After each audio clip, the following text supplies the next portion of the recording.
speed run of your atoms and radiation knowledge. I'm Mr. Wells, by the way. Make sure you're saving this video for a quick recap before your physics exam. First of all, some atomic nuclei are unstable, and if they're unstable, they could randomly decay. By decay, I just mean split into two smaller nuclei, and when that happens, they may give off a type of radiation. That process of decaying and splitting into two smaller nuclei also makes them more stable. And like I said, it's a completely random process, which means we cannot predict when it will happen or which nucleus is going to decay. Now, the rate at which these unstable nuclei decay is called the activity, and we can measure that in becquerels. Symbol for that is BQ, by the way. There's also this thing called count rate, which is the number of decays per second. We can record that with a bit of equipment called a Geiger-Müller tube. So during this decay, what is emitted? There are three main types of radiation. First one, the big thing, an alpha particle. Alpha particles consist of 2 protons and 2 neutrons. That is the same thing as the nucleus of a helium atom. Next, a bit smaller, is a beta particle.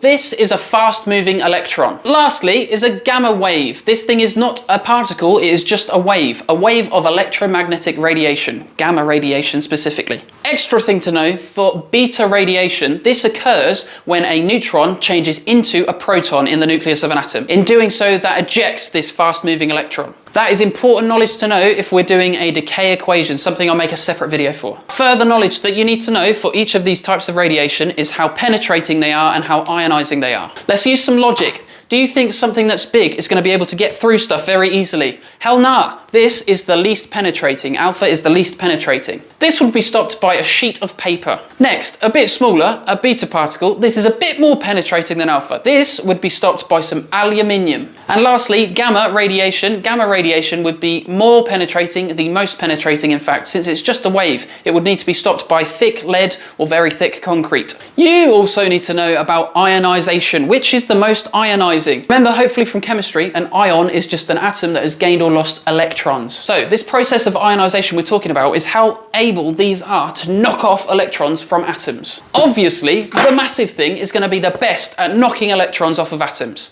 So alpha is the most ionizing. Gamma, on the other hand, since it's just a wave, there's no physical stuff to knock the electrons off. So this is the least ionizing. Beta, oops, in the middle, this would be moderately ionizing. Now, why is ionization important and penetration too? We need to consider both of those when we're talking about the safety of these different types of radiation. Which would be the most dangerous? Alpha is dangerous because it's very ionizing. If you ionize cells in your body, you could cause mutations and then cancer potentially. However, we could say this is a bit less dangerous than beta or gamma because it's not as penetrating, so it wouldn't even travel through a few meters of air, let alone get through our skin to get into us. If you ingested some type of alpha radiation, that would be extremely dangerous though, because it also wouldn't be able to get out. So bear that in mind in case you get a comparison